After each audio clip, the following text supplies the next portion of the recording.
Gracias por asistir a esta conferencia internacional. Muchísimas gracias. Siendo un viernes laborable es un poco complicado.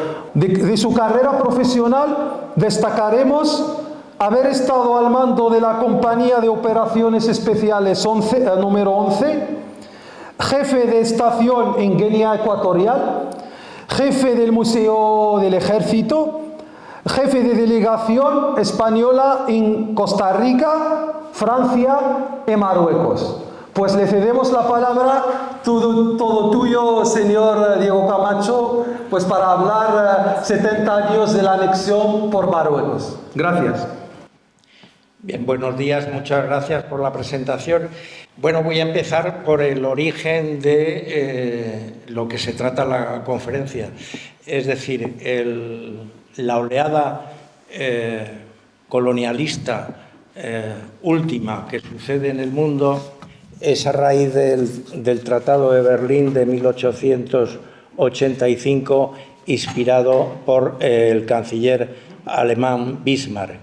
Entonces, ahí se va a producir el reparto de lo que conocemos por las colonias de África. Se va a dividir África y parte de Oceanía entre las potencias europeas. Entonces, el tema marroquí y el tema del Rif tiene su origen, digamos, con tres actores que son Gran Bretaña, Francia, Alemania, y donde va a ser invitado en última instancia España. Todo empieza en 1903, donde Francia tiene un deseo de consolidar su influencia en el norte de África. Ya tiene el dominio de Argelia, puesto que es una provincia, un departamento francés, Túnez también, y va a quererlo ampliar por la zona del Rif, Marruecos, el Sáhara, etc. Bueno, antes de esto vamos a decir, porque se me ha olvidado, qué es el Magreb. El Magreb es la zona occidental y norte de África, en contraposición con el Masrek. Es decir, el Masrek sería la parte este del norte de África, que sería Egipto, y el Magreb es Libia, Túnez, Argelia, Marruecos, Mauritania y también el Sáhara Occidental, que no siendo un país reconocido, sí es un territorio pendiente de descolonizar, puesto que ahora mismo está colonizado por Marruecos. Entonces, como digo, la historia empieza en 1903, cuando se firma la entente entre Gran Bretaña y Francia. Hay dos ambiciones. Las dos ambiciones es que Gran Bretaña quiere asegurarse el dominio de Egipto y Francia quiere aumentar su influencia en el norte de África por la zona de Marruecos y del Rif. Entonces, en 1903 se produce esta entente y se va a invitar por parte de Francia a un tercer país, que es España. España en ese momento está en una situación de opinión pública y de psicología nacional muy afectada por la guerra contra los Estados Unidos, que ha tenido lugar 5 años atrás, en 1898. Entonces, España, el gobierno español, es fácil de convencer en nuestra nueva aventura colonial. Se produce en 1904 ese convencimiento de los franceses a los españoles y se firma un tratado secreto. Entonces, el interés de Francia no es compartir influencia con España, sino, al considerar la debilidad de España, buscan en España una especie de paraguas que les sirva para frenar las ambiciones de Alemania. Entonces viene a surgir, motivado por Alemania, la primera crisis marroquí que se produce con el viaje del Kaiser a Tánger en 1905. Entonces, después de este viaje, el Kaiser y su ministro de Asuntos Exteriores, von Bülow, van a solicitar una conferencia internacional. Los intereses de Alemania es que para ellos la cuestión marroquí sí tiene importancia, pero no presentan sus cartas y por eso lo que propician es una conferencia internacional. En ese momento, Rusia intenta buscar un acuerdo con Francia, introduciendo a Alemania en la alianza que tienen los franceses con los rusos. Este intento diplomático fracasa y entonces ya Francia no tiene más remedio que aceptar la conferencia internacional que va a producirse en Algeciras. El resultado de esta conferencia es lo que va a dar lugar a la futura presencia de Francia y España, puesto que se reconoce en esa conferencia internacional de Algeciras que en caso de necesidad los que deben vigilar la seguridad en el territorio marroquí deben ser Francia y España. Y según el tratado secreto que se había firmado en 1904 entre Francia y España, se analizaba que los dos países actuarían si había situaciones de desorden dentro de Marruecos o si las dos potencias, Francia y España, estaban de acuerdo en cambiar el status quo existente y que era necesario hacer otro nuevo.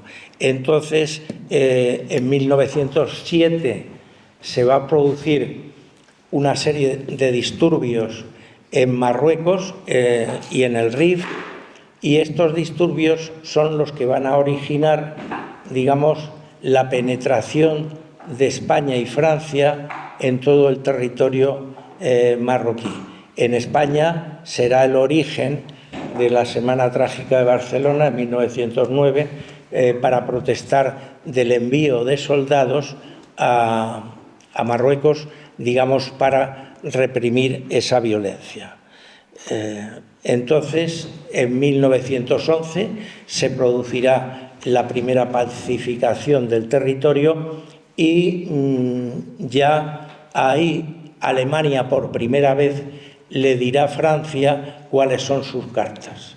Entonces Alemania va a exigir casi todo el territorio del Congo francés a cambio de reconocer la influencia de Francia en Marruecos.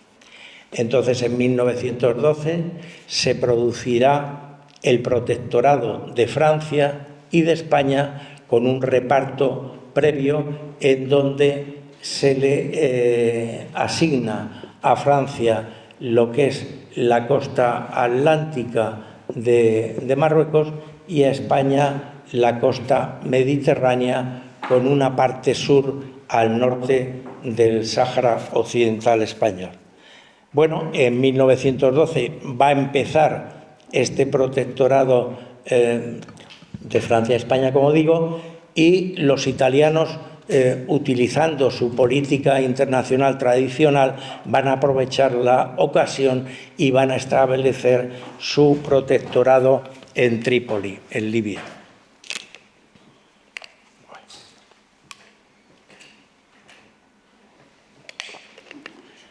Bueno, en 1920, ya establecido España en el RID, se nombra alto comisario al general Berenguer y su misión va a ser pacificar las cávilas existentes en el RID, que son 200 y pico cávilas.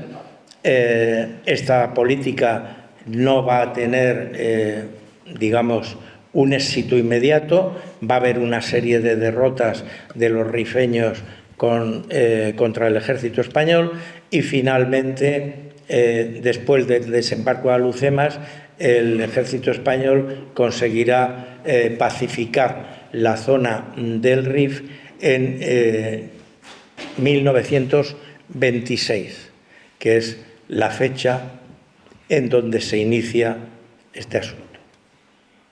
Entonces, tanto antes de la llegada de España y Francia al territorio marroquí, como después, se puede decir que el Rif, en mi opinión, era un territorio perfectamente diferenciado de, digamos, el sultanato de Fez.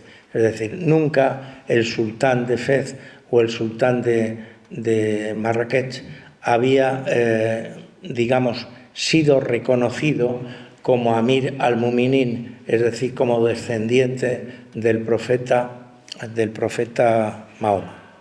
Entonces, digamos, en los años 20 del siglo XX, o sea, en la zona que estamos ahora hablando, había dos líderes importantes en el Rif. El Rey Suni, que estaba al oeste, y Abdelkrim, que estaba al oeste.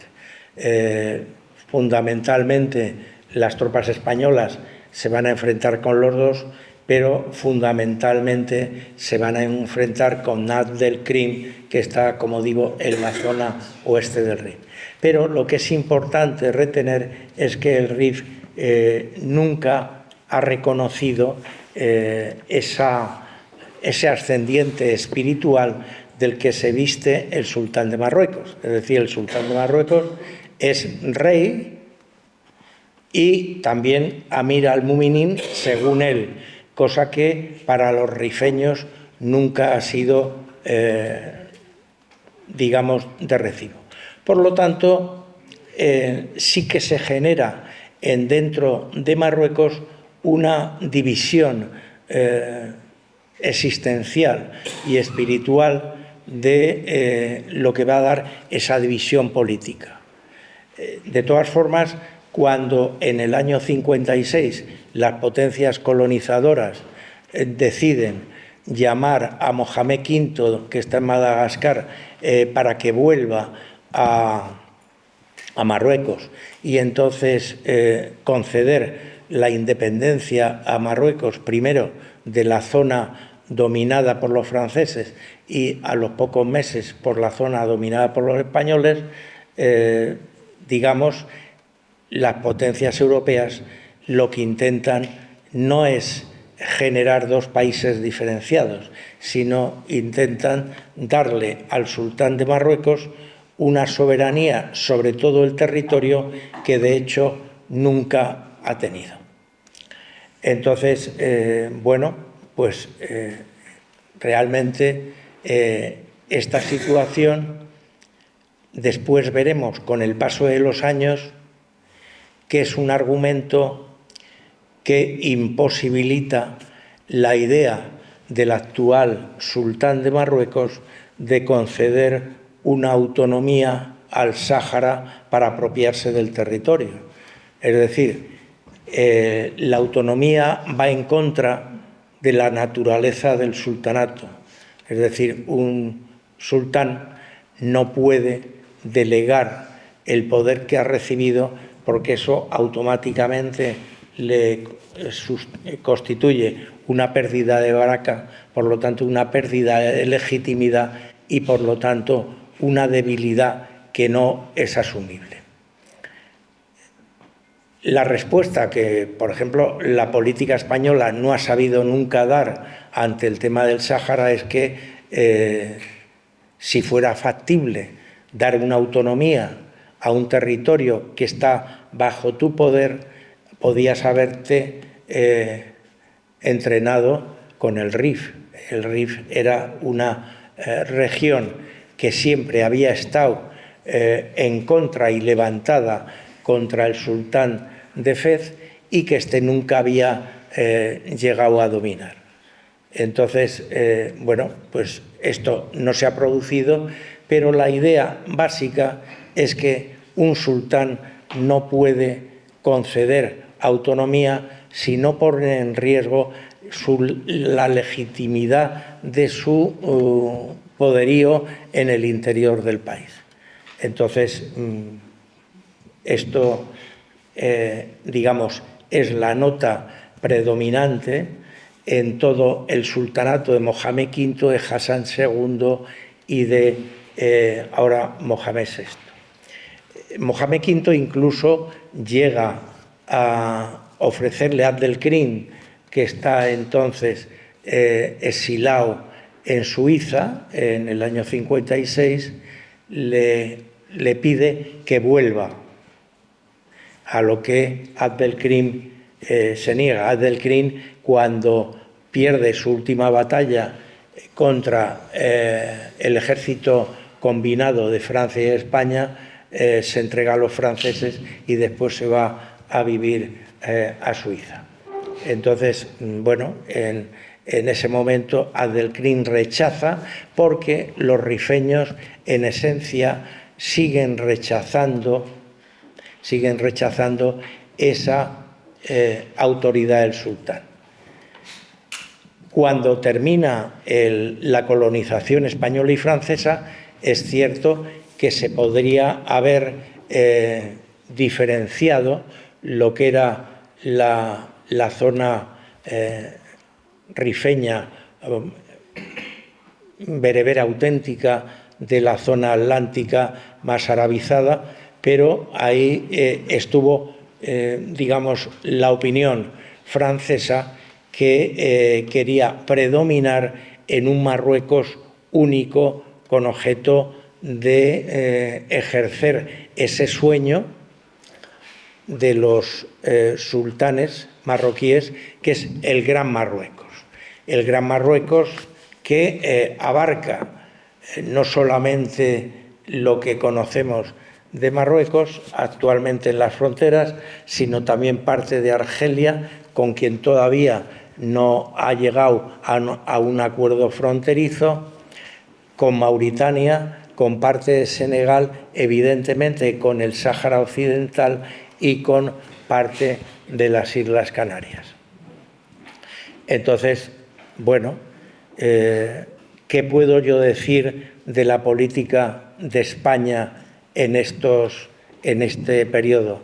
En primer lugar, la política de España no es una política independiente, es una política influenciada en gran medida por el gobierno francés. Es decir, que desde el primer momento en que se firma el pacto secreto en 1904 con el gobierno francés, España renuncia a una iniciativa política nacional y va detrás de las decisiones que se toman en la República Francesa. A la hora de conceder la independencia a Marruecos, España tampoco tiene una voz propia, sino que sigue los dictados, lamentablemente, del gobierno francés. Entonces, esa situación es lo que hace que el RIF se integre como un todo con el resto del protectorado francés. Actualmente, desde el año de 1956, el año de la independencia de Marruecos, hasta la fecha, lo que puedo decir como antiguo miembro del Servicio de Inteligencia español es que España ha intentado siempre la buena vecindad con Marruecos. ¿Por qué? Porque en todos estos años, cuando Marruecos ha estado en una situación política débil, recuerdo el intento de golpe de Estado a Hassan II en el año 1971 por los cadetes en el Palacio de Esquira, que se salda con 100 diplomáticos muertos, o el año siguiente, cuando el general Oufkir intenta dar el golpe de Estado al avión que vuelve de París con el rey, que viene de hacerse un chequeo médico. Bueno, pues en esos momentos se produce la entrada de Estados Unidos en la política de la cena. ¿Cómo? En ese momento existe una gran división, no solamente entre el Rif y la zona atlántica de Marruecos, sino una gran división social dentro de todo Marruecos, sobre todo a causa de la deficiente distribución de la riqueza del país. Entonces, en ese momento, Marruecos está débil y la CIA, el gobierno de los Estados Unidos, estupendo, trataremos de cumplirlo. En ese momento la CIA y Estados Unidos le aconsejan a Marruecos, a Hassan II, que la forma de salir adelante del problema, ¿cuál es? Pues buscar una empresa en el exterior que haga olvidar a los marroquíes sus problemas internos y que enlace a toda la nación detrás de esa bandera de expansión. Y entonces la baza que la CIA tiene y que tiene el gobierno de los Estados Unidos es el Sáhara Occidental. Es decir, y evidentemente en el momento en que se celebra la Marcha Verde y se genera, digamos, a costa de los saharauis, se genera, digamos, la tranquilidad interna dentro de Marruecos, pues entonces todo dentro de Marruecos políticamente cambia. Entonces, en ese periodo, lo que hay que resaltar es que España, que podía haberlo hecho, no lo hace. Quiero decir que podía haber hecho alguna operación de inteligencia para reforzar los deseos autonomistas del Rif, de la misma forma que podía haber hecho potenciado los criterios de llegar a que los saharauis decidieran su destino, también podían haber metido ahí a su antiguo protectorado. Entonces, España, que está en ese momento en una situación de debilidad porque el general Franco se está muriendo y el sucesor en la jefatura del Estado, que es el príncipe Juan Carlos, lo que le interesa es asegurar el trono. No le interesa ni asegurar el derecho internacional que tienen los saharauis de decidir su destino según la Carta de San Francisco, que es la que da origen a Naciones Unidas, ni tampoco luchar por el deseo de autonomía dentro del Rif. Es decir, ¿por qué España no actúa así? Pues no actúa, en mi opinión, por debilidad, porque no puede, porque en el caso de la independencia, está siguiendo las pautas de la República Francesa, y en el tema después de los golpes hacia Hassan II en los años 70, porque España está en un periodo de debilidad política. Y los Estados Unidos consideran en ese momento que hay que asegurar su poder estratégico. Y la única carta que tienen es Marruecos. ¿Por qué? Porque Portugal está inmersa en la Revolución de los Claveles. en España está inmersa en la muerte de Franco, que se está muriendo pero nunca se muere. Y Argelia pertenece al bloque de la Unión Soviética y entonces la única carta que tienen es Marruecos. Y entonces el Departamento de Estado, la CIA y el gobierno de los Estados Unidos, en definitiva, adoptan lo más pragmático para sus objetivos estratégicos, que son esencialmente defender el Estado de Israel y, por lo tanto, asegurarse el control del Mediterráneo. Creo que ya he llegado al final.